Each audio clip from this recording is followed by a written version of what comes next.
Hey folks, Mark Murphy back with traveltube.com. Got a great week here for you. A lot going on, believe it or not. Obviously, there's all the talk about Iran and everything else that's going on. I'll get into some of the byproducts of that, like gas prices and oil, et cetera. But again, I ask all to subscribe on the traveltube.com website. The Travel Expert channel basically is what we're all about, showcasing travel agents as the actual experts in the travel space.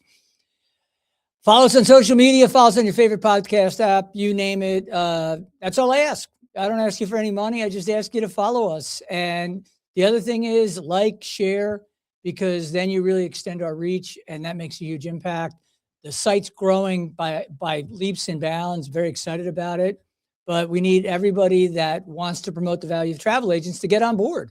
That means travel agents, number one, and obviously, the companies and destinations that they support should be number two.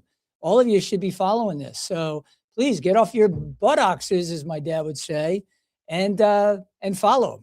All right, let's get into it. Are we fast approaching round two of the TSA nightmare? Well, ramp up the mainstream media attacks on Trump and the GOP because it's coming, and maybe they can cut this off, but funding's about to run out. And that's why you haven't really seen anything in the mainstream news. But again, every chance they get, they're going to hammer the man in charge. And that just goes without saying. Number two, another thing to hammer the man in charge with is gas prices. They continue to remain elevated. But I think the media forgot that we're still $1 below on average, the national average for the cost of gasoline, which exceeded $5 back in 2022. And I'll show you the excuses then, Putin, and the excuses today, Trump. Now, here's a question. Have you ever been to Asia? And if you have, you know about night markets. Do you know what a night market is if you haven't been to Asia? It's definitely a bucket list thing to do when you travel to Asia. And I'll tell you a little bit about why I think that is the case. Now, back in 2020, there was a lot of talk about how screwed up Florida was for opening up early. They were going to get everybody killed, and the media lied about, they took pictures on the beach in Jacksonville. The beach is just east of Jacksonville, and talking about how this is ridiculous. Look what they're doing. Of course, we had one of the best records through COVID in terms of deaths associated with it, despite the fact that we have so many retirees down here and so many people that are in that kill zone, if you would, and the ages. And in Florida's case, we've been getting a lot of crap from our Canadian neighbors about how they're not coming and they're selling their house and everything else. So we're going to get into Florida's tourism numbers, and you might be surprised given all the media and fake news. And sticking with Florida, I'll get into Disney's latest move, which is to once again raise prices. And they're going to be variable based on the dates you travel. And that's akin to what the airlines do with revenue management. I'm curious how the market will respond. So we shall see. And I'll conclude with a different take on river cruising, where no passport is required. So that's our lineup for today. So let's get into it. All right, first up, TSA and funding. What is going on with the TSA and funding? Well, it's about to run out, folks. And with that said, it's not a good thing if you got plans to travel starting about the second week of May, because that's when they expect it to run out. And this is a story right here from CNN. It says DHS warns it will run out of money to pay airport security workers in the coming weeks. Now, let me back you up a little bit. Remember, the media has been blaming the Republicans for the shutdown that is partial, that's only impacting tiny bits of DHS. And their logic behind the shutdown from the Democrats is that they don't want to fund ICE. But ICE is funded already through 2029. So what are we talking about? And also considering how the circumstances have changed. When the shutdown began, we weren't at war in Iran. And we know that over the last administration, somewhere around 20 million illegal aliens entered the country. There was no screening process. And anybody who tells you that, please ask them to point to the database that we accessed to screen people coming in from 160 plus different countries. Doesn't exist, folks. So we have no idea who these people are. And there were several million that were considered gotaways, meaning they crossed the border illegally. And instead of saying, oh, I'm here to apply for asylum and being flown wherever they wanted in the country, given a phone, et cetera, they just came in and they disappeared. Who were these people? Why are they here? Are they here just for a better life? Or did some bad guys get in? So you can understand why that would be very, very concerning for so many people in this country. And if you're not concerned, then you're an idiot. Because guess what? There are bad people in this country. And right now, the Dems do not want to provide the funding, again, based on trying to stop ICE funding, which is already funded through 2029. So please, if you're on the left or you're a Democrat, please make that make sense. We have enough Republicans. We need a handful of Democrats to cross the line and say, you know what, this is ridiculous. We're screwing with people's livelihoods, people that work in TSA that didn't get paid for weeks and weeks. And then because Trump issued an order to pay out of an emergency fund, they've been getting paid. That's why you haven't heard anything in the last several weeks. But the initial move was to put ICE agents in the airports to facilitate the screening. And of course, we heard the cries about that. Oh, they're going to arrest people and deport them from the airport. Well, that story died very quickly too. Isn't it amazing how the media comes up with this stuff and then they just move along to the next thing? Well, trust me, they are coming back and they are going to go full bore yet again on this whole scenario. That's coming. That's definitely coming. You just got to keep your eyes open and stay tuned. But I find it interesting because we have a do nothing Congress on both sides. And whenever there's a crisis, everybody points the fingers. But you have to look at the numbers. This is a Democrat shutdown. Whether you're a Democrat or Republican or an independent like me, it's a Democrat shutdown. And they're basing it, again, I'm going to say it for the third time, on trying to defund ICE, which is funded through 2029. Understand, on the left, it's funded through 2029. Nothing you're doing is affecting the funding for ICE. All you are doing is making people's lives miserable when they have to stand in a line for 4 or 5 hours to catch a flight. That's on you. That's on the left. That's on the Democrats. And it's almost like with this new crisis that's right on the cusp. We're about a week and a half away, maybe 2 weeks. Well, because they originally had a $10 billion amount that would fund things, and they would hope that they would get things resolved. They didn't. And now they're down to 1.4 billion. And it's only been weeks. So that money's going to go away. And it's kind of like Back to the Future. But again, we're only talking about weeks, not decades, as in Marty McFly's situation. So it's really interesting that, you know, we're going to see this coming. And everybody that's out there that knows anything about travel sees it coming. Yet we've got a do nothing Congress on both sides. They can't get shit done. And it's disgusting. And again, you would think that the outcry from the public and the media would be greater, because if things were reversed and we had a Democrat in charge and this was going on, you know what would happen? The media would be all over the fact that the GOP, that the Republicans are risking the security of the country because they're not providing the funding to keep us safe, especially now during a war. Hey, Jake Tapper, I'm talking to you, you piece of crap. Yeah, you suck. And you're just a hack. You're just a hack. And I've been on with you many, many times. And I always like being on with you, Jake. I just had no idea what a freaking hack you are. But yeah, if you're not lying or exaggerating or just using Democrat talking points, I don't know what you're doing. And I'm not even going to get into the MS now, folks. Holy cow. Those people are out to lunch. Unfortunately, some of my family members think they're hearing the truth there. That's what is so scary. And that's why some of the problems that are out there today. And that's why the general public. Usually the average person on the street that doesn't pay really close attention to this stuff. And of course, I'm kind of retired. Yeah, I mean, I'm doing travel too, but I got a lot of time. And with that said, I can dive into these things. I can see what's happening. But again, all I can say is please pass the budget. Let's get TSA funded. Let's stop the bull crap to raise money on your little talking points, because that's pretty much what you guys do when you bring people before a committee in Congress. You're a joke on all sides. You're just a joke. It's literally gotcha questions. And then I do love, just as a tangent, how you can ask somebody a question. I just saw RFK Jr. being asked a question that had nothing to do with what he does. But then when he tries to explain that, like, why are you asking me about this? I'm the head of Health and Human Services, and this doesn't make any sense.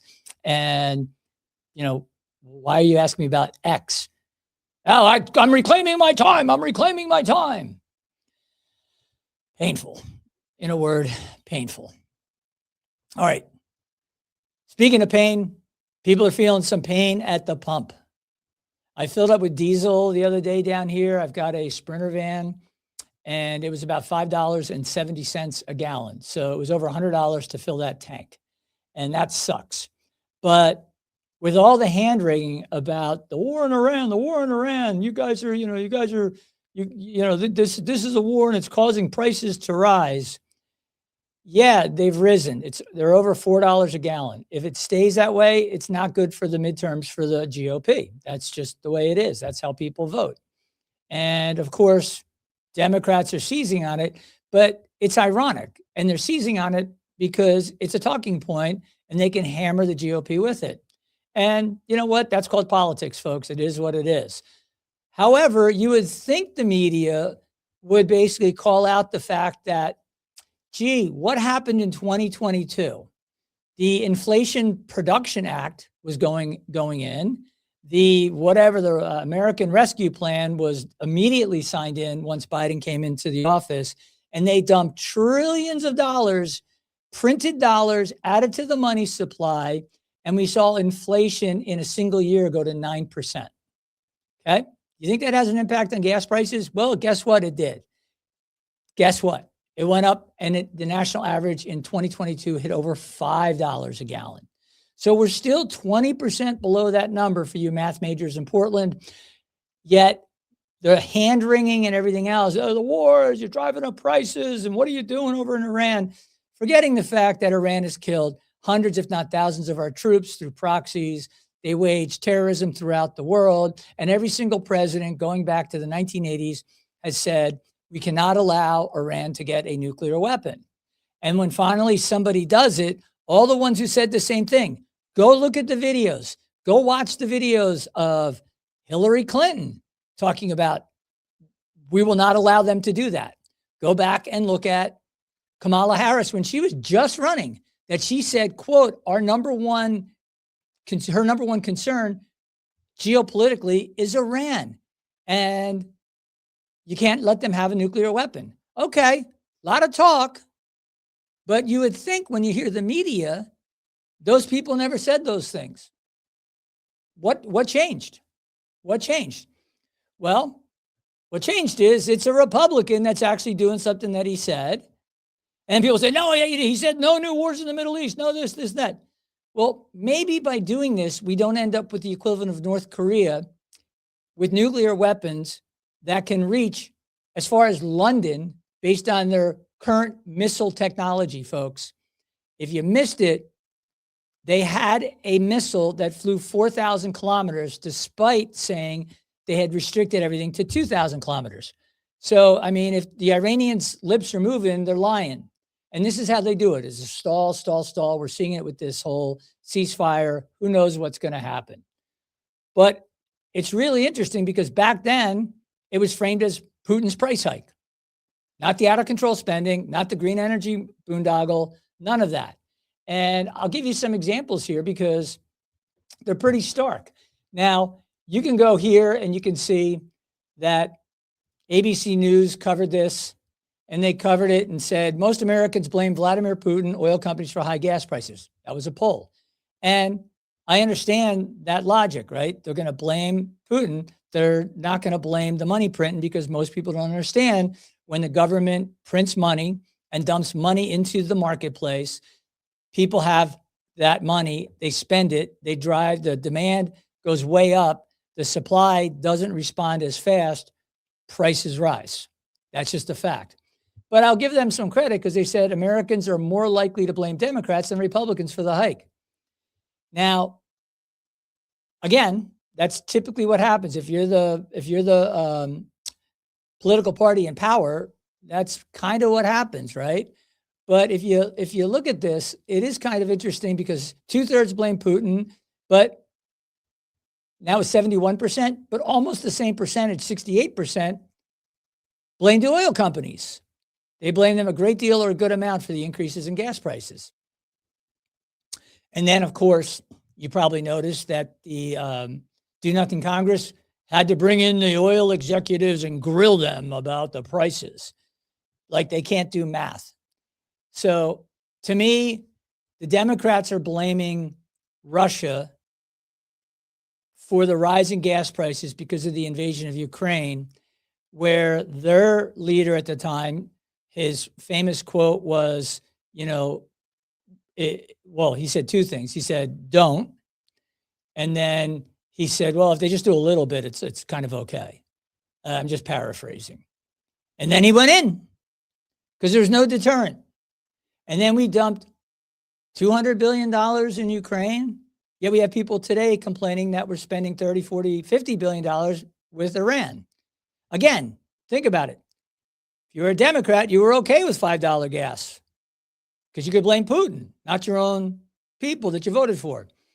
Today, and you were okay with spending over $200 billion back then on Ukraine, but now you got a problem with a terrorist state trying to be dismantled, basically, that's killed a lot of Americans and a lot of other people around the world, including a lot of Muslims, folks, not just Christians and other denominations in terms of faith. And today, what are they doing? Oh, right. What are they doing? They're blaming the GOP and this Iran war because they're saying, well, we could have spent $40 billion. Elizabeth Warren, the crew. Elizabeth Warren was bitching about it, saying something to the effect, or others like her on the left were saying that could have provided, free daycare for people for, the next 2 years or whatever. And I'm always amazed when they say things like that, because there's no such thing as free. They take the money from one person and give it to another. And at the same time, we're running deficits now for how many years? Like a decade of like $2 trillion a year. And we've gone to just a shade under $40 trillion in debt. Let me remind the listeners, we have no money. We are spending every year more money than we have. There's no money for free childcare. There's no money for any of this wish list stuff, unless you want to keep devaluing the dollar and destroying the lifetime savings of Americans. And again, it's both parties. No one can stop the crack called spending. Of course, a lot of the spending we're finding is going to fraud. But you can't investigate fraud. Just ask California. They just voted on a bill to go after independent journalists who expose fraud. Because God forbid I get caught defrauding my own constituents by taking money from people that I've allowed to get it, and then they pay my PAC or they pay my campaign so I can stay in power. Again, all this is a power grab. And unfortunately, we're the suckers. I mean, I thought to myself, wow, I started a business in the ashes of 9/11 focused on travel and travel agents. And I couldn't get a dime of funding. So I actually sold my house, moved 120 miles south, set up shop, built a business. 17 and a half years later, I was able to sell it and retire in 2019. Thank God, because my clients were all travel clients. And what happened? Oh yeah, COVID. And it destroyed that business. I think today they're probably doing half of what we did at our peak. Now, They also got rid of all the employees. They're down to 10 or 12 from when they bought it, probably 46, 47 full-time employees plus 30 or 40 contractors. They probably have 3 or 4 contractors today and maybe 10 full-time employees on the business. So I'd venture to guess that even if they're doing half the revenue, they're making far more profit than I did. But that's why I started TravelTube, because guess what? No one is innovating. No one is doing anything like this in the space. And I thought, well, why not? I own the URL. Why not? But anyway, let me show you a couple more articles just to give you a flavor. So I showed you the article from ABC, and then you have the good old PolitiFact. Here's PolitiFact. This was a quote from Biden. I'm sorry. Yeah, he said this was in a speech. Make no mistake, the current spike in gas prices is largely the fault of Vladimir Putin. Again, not money printing, not flooding the zone with dollars and driving inflation through the roof. Worst inflation we saw in 4 decades. No, it wasn't that. Couldn't have been that. And then this goes to him talking about how we've seen the price of gas up over $1 just since he put his troops on the border of Ukraine. Okay, no, because the gas prices were rising the whole time since he came into office because of all the spending and all the craziness. They were actually up that amount prior to all that. So I would say that what's interesting is in the case of PolitiFact, it's a far left outfit. I don't know who funds it, but it might even be Soros funded. So just for you folks that love that red meat. But it's kind of interesting because they get into how it's determined by international markets and international factors, and other countries are more heavily dependent on Russian oil, blah, blah, blah. They try to put it into context, Putin's thing. It's a big, long-winded thing. But here you can see the graph. So this is 2020, and gas was under $2 for obvious reasons because we were, in the middle of the COVID thing. Lockdowns had basically stopped by then, except for a lot of blue states that love to keep their people locked down. But then you'll notice that in 2021, this is the blue, is 2021, it really starts to spike, right?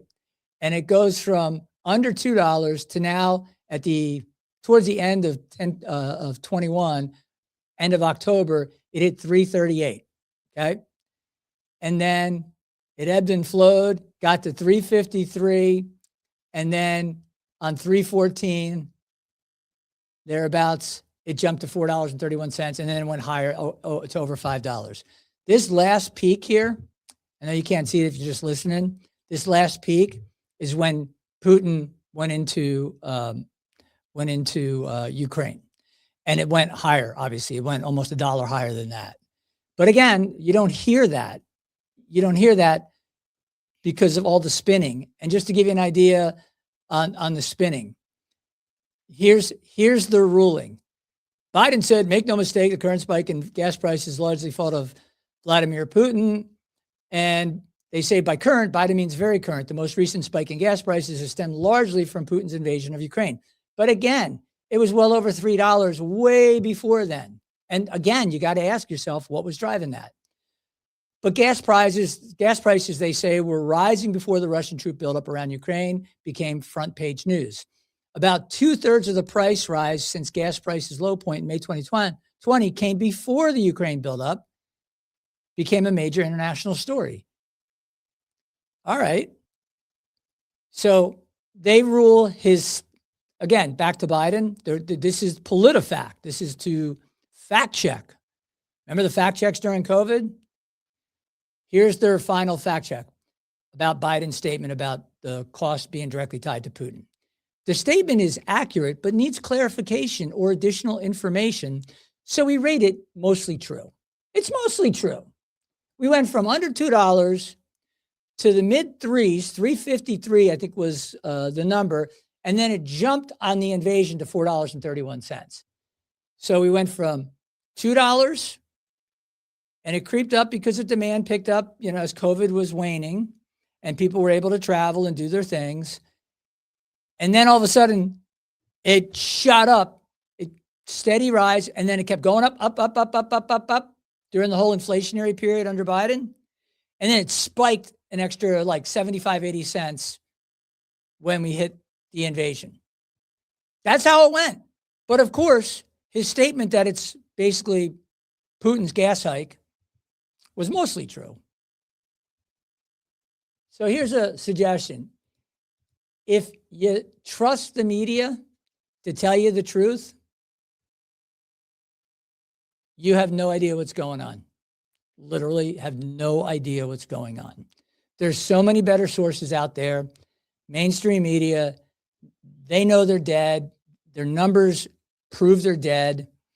They are ideologically driven, and there's far more on the left like that than there are on the right.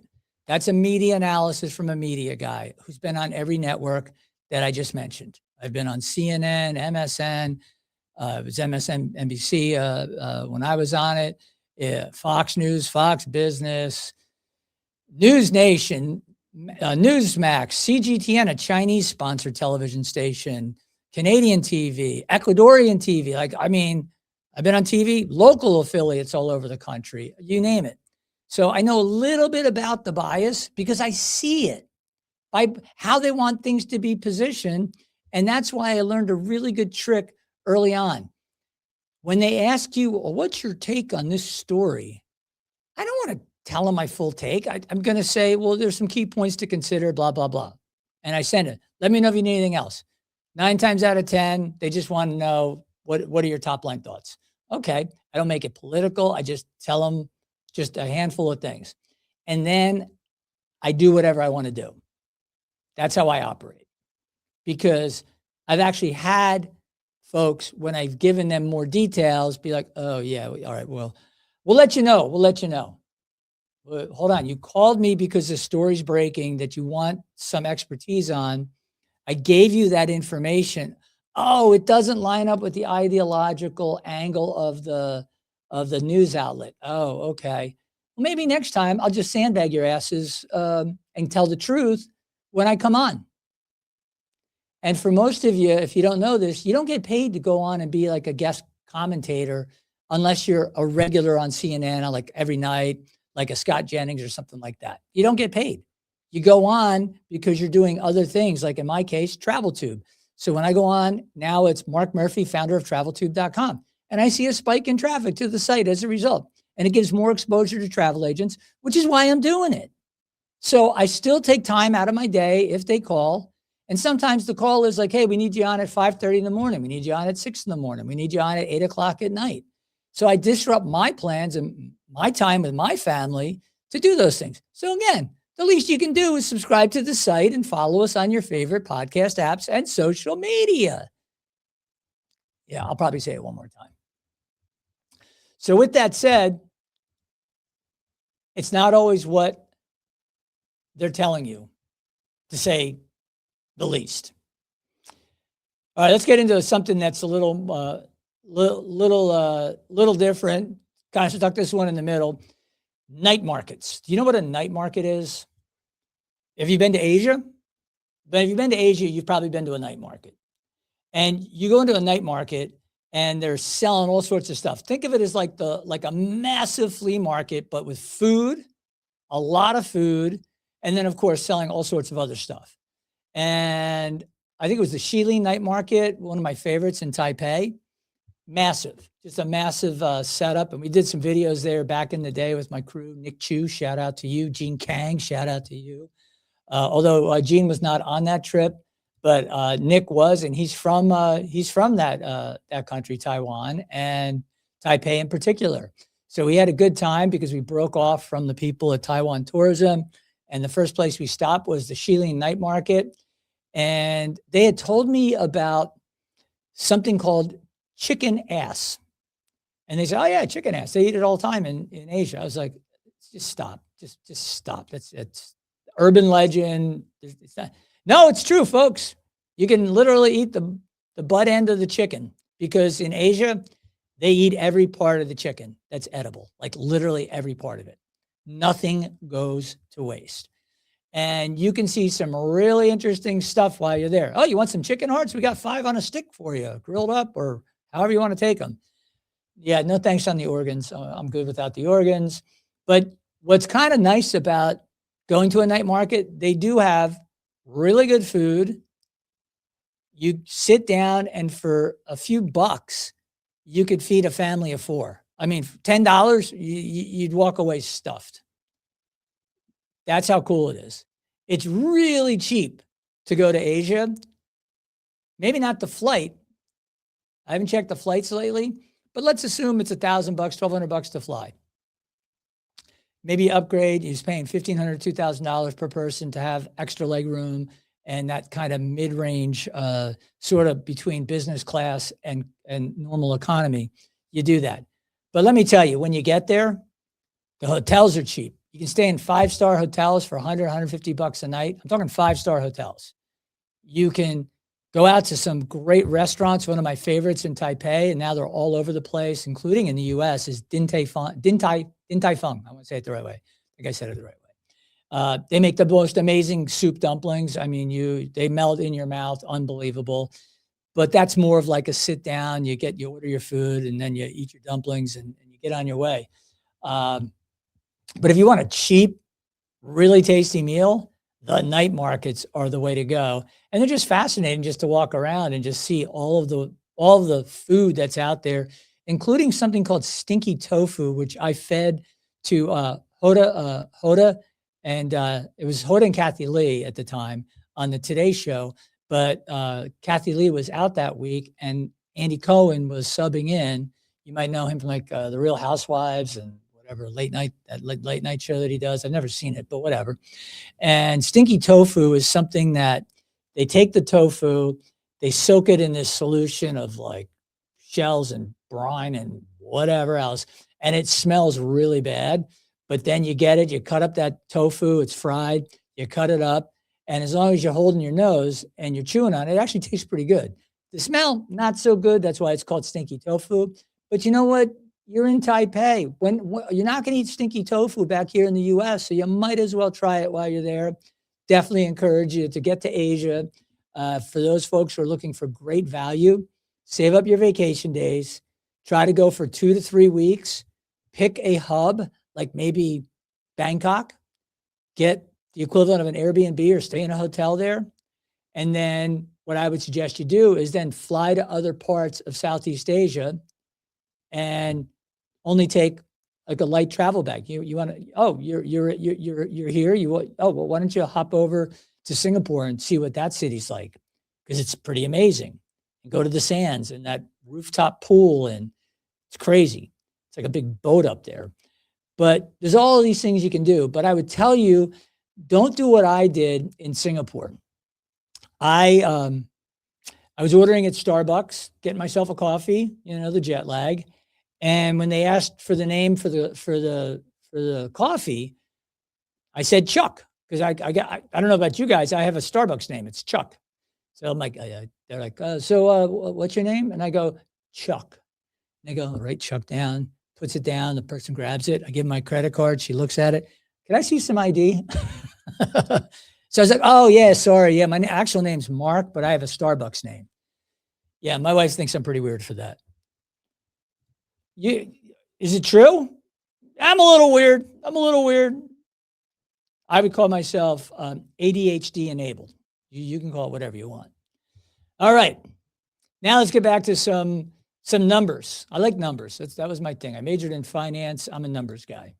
So I always hear from the screeching wretches up in Canada, like, we're not coming back to America until that orange man is gone. I'm selling my house. I'm doing this. I'm doing that. They're killing tourism.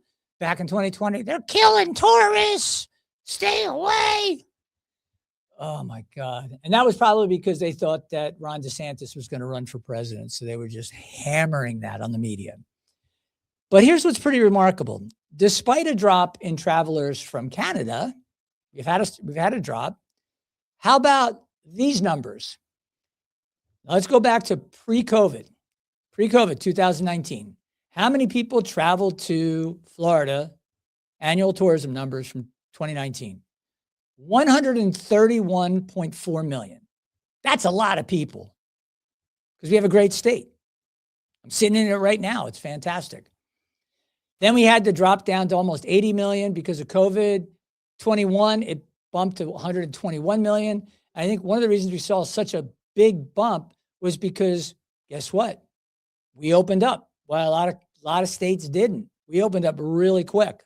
And that was an incredibly smart move, despite the bashing of the mainstream media calling it dangerous. It's dangerous because, God, if you're not afraid, they're not doing their job, folks, because that's their job, to scare the living bejesus out of you. And fortunately, 121 million people said, screw it, I'm going. And then 22, 137 million.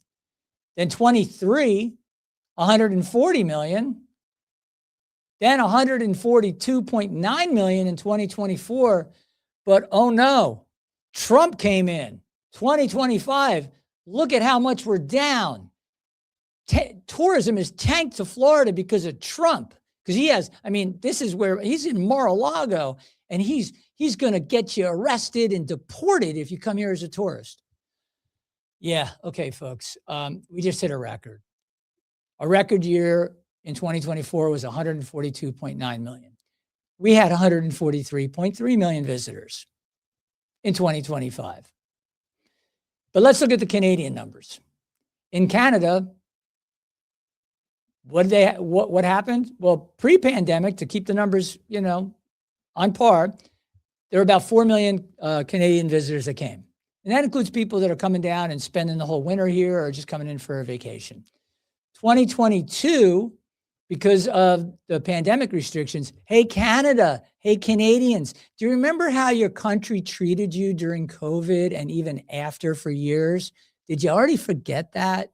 Like you were concentration camp folks, locked away, can't come out, can't travel, can't go on buses, can't go on trains, can't go on planes unless you get the experimental clot shot. Yeah, I said it. 488,000 in 22. So way down, way down. 23, it popped to about 1.44 million. 2024, about 3.2 million. And we found that in 2025, oh my God, it cratered to 2.9 million. So yeah, 300,000 Canadians between 24 versus 24 decided not to come. 300,000. That's how bad they hurt us with their elbows up, elbows up, elbows up, elbows up.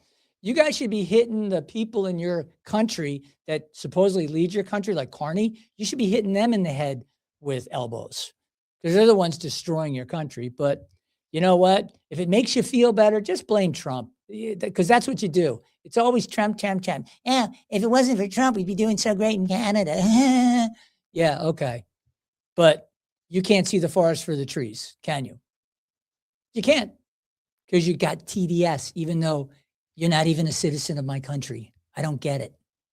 And if you want to stay away, stay away. In fact, if you want to sell your house on the West Coast, sell it, man. Take the hit.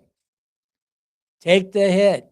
Because you know what? A lot of Americans would like to buy houses in Florida. So the more of you that dump your properties on the market, the more the price goes down. And guess what? Americans can buy those houses.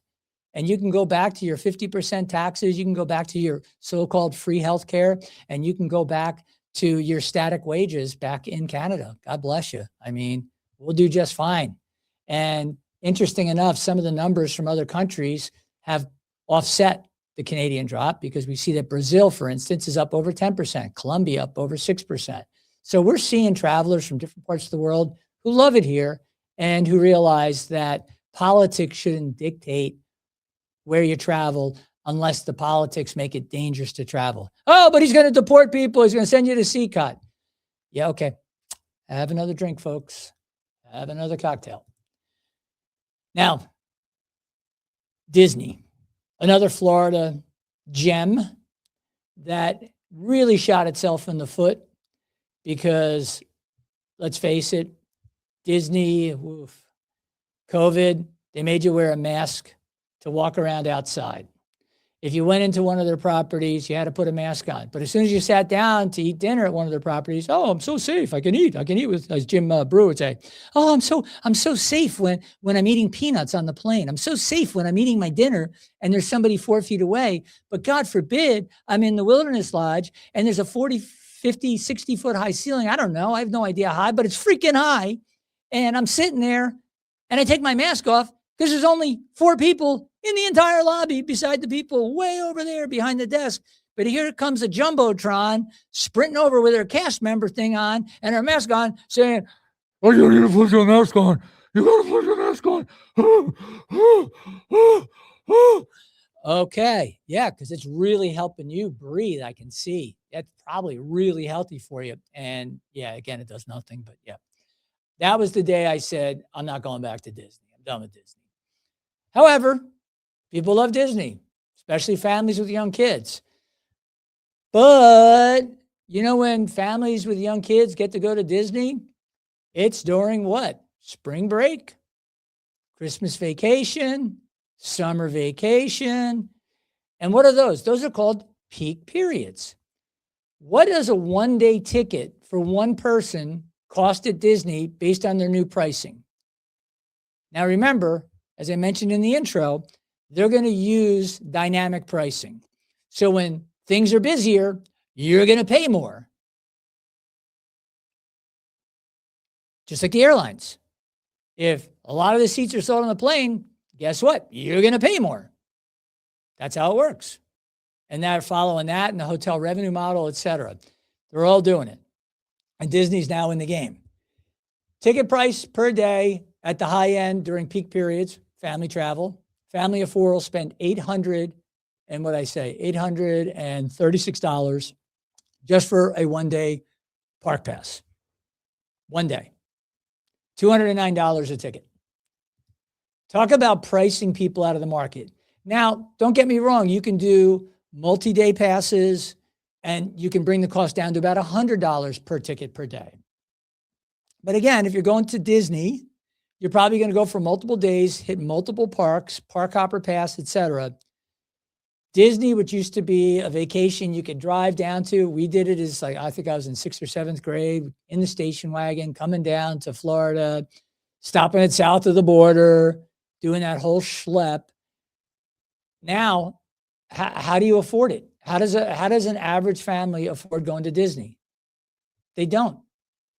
They can't.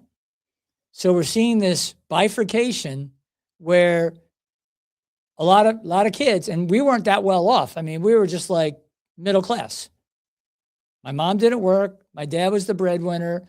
And I think by the time I hit the age of 28 or 29, and he was still alive, and at that point in time, he had just retired, I'd already earned more than he ever earned at his highest pay in his job in a company that he had been with since the start, because he came back from World War II, started in the mailroom, got his degree over a dozen years, and then became a controller, accounting side, and never earned big bucks.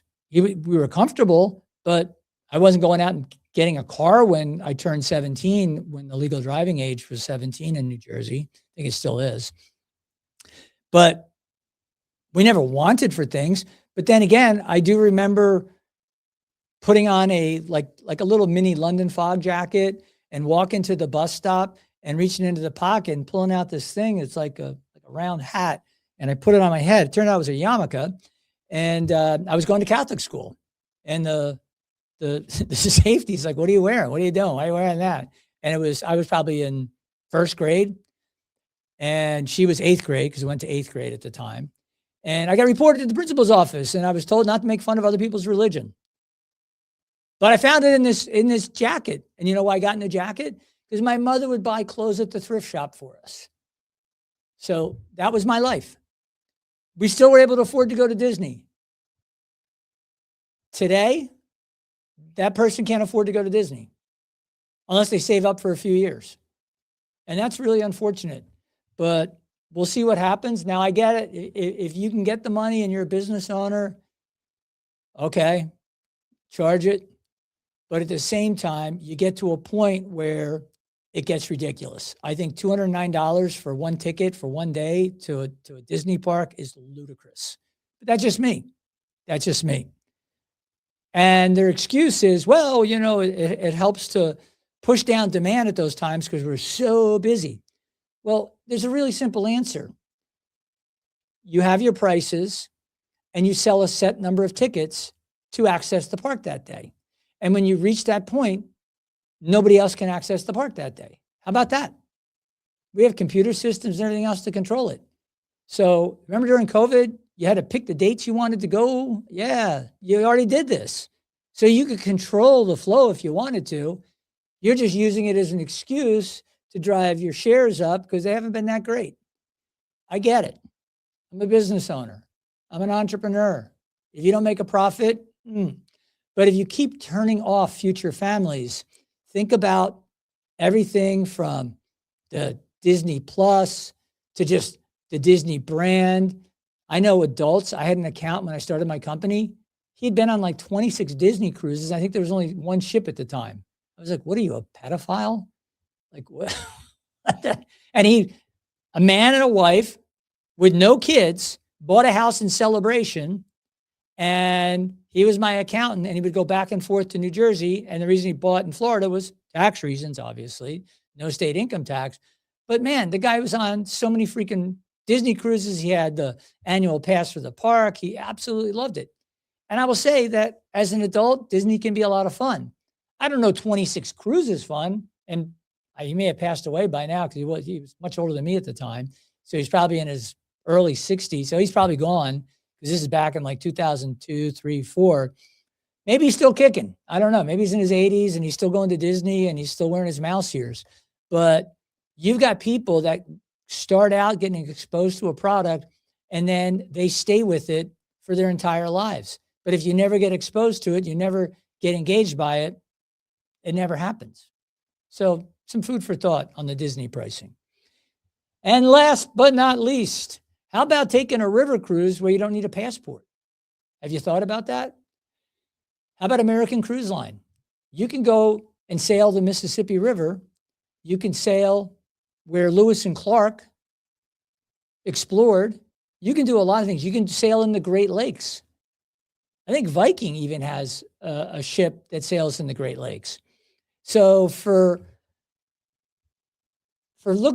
you look at travel with the geopolitics and everything else, what we're seeing, and in particular, we see it in the numbers in Florida, domestic tourism in Florida has boomed post-COVID. And that's what's driving these record numbers. And plus, we're getting more people internationally from other countries that don't have, elbows up syndrome. But at the same time, taking a cruise in the U.S. on the rivers of the U.S. might be a great option. And there are lots of options. There are also coastal cruises you can do that will go up and all the way into Quebec in Canada. So there's a lot of options. And there's also a lot of home port cruising options. Now, you need a passport if you're going to go cruise the Caribbean or you're going to do any of those things. But if you want to take a river cruise and you want to learn about Civil War history, you want to maybe start out and do like 2 nights let's say out of New Orleans, because some of them go out of New Orleans, do 2 nights in New Orleans, get on the cruise, you go up the Mississippi, you'll stop at plantations. Some of these folks will have actors that'll be working the plantation, and they'll take you back in time, and you'll be like living experiencing it as if it's the 1800s. And it's just a really amazing experience. The only downside is if you're looking for a lot of action, there's not a lot of action. There just isn't. Scenery is okay. Depends on where you're hitting it. It's just okay on the Mississippi, but then you have the history. But if you follow Lewis and Clark and you go out of Portland, let's say, then you're going to see, cliffs and more geological formations, et cetera, a little more interesting that way. And there's history with that too. So looking at the US and the population and their limited understanding of even basic civics, let alone actual American history, probably wouldn't be a bad idea for these folks to maybe hop on a river cruise, but it's not for families. Some will say, oh yeah, you can take a family. No way. Absolutely not. And the same, in my opinion, with almost all river cruises, Europe and around the world. And at the same time, the average age is way, way up there. You got a lot of old people. So if you're okay with that, I'm getting older. I'm not as old as they are, but you may get on a river cruise in the Mississippi where the average age is 75. And you got some 80 somethings. You might have a couple of 90 somethings, and you might have some 60 somethings. But you might not see anybody your age if you're like me and my age, which I won't tell you. Can't tell you that. I just had a birthday. Happy birthday, Mark. And with that said, I hope you enjoyed this podcast. And I hope you follow your favorite podcast app. Follow us on your favorite podcast app. Follow us on your favorite social medias. We're on all of them. And of course, go to traveltube.com, especially if you're a travel agent. And do me a favor and just follow and get our email. And that way you'll get this as it comes out. You won't have to wait. Take care.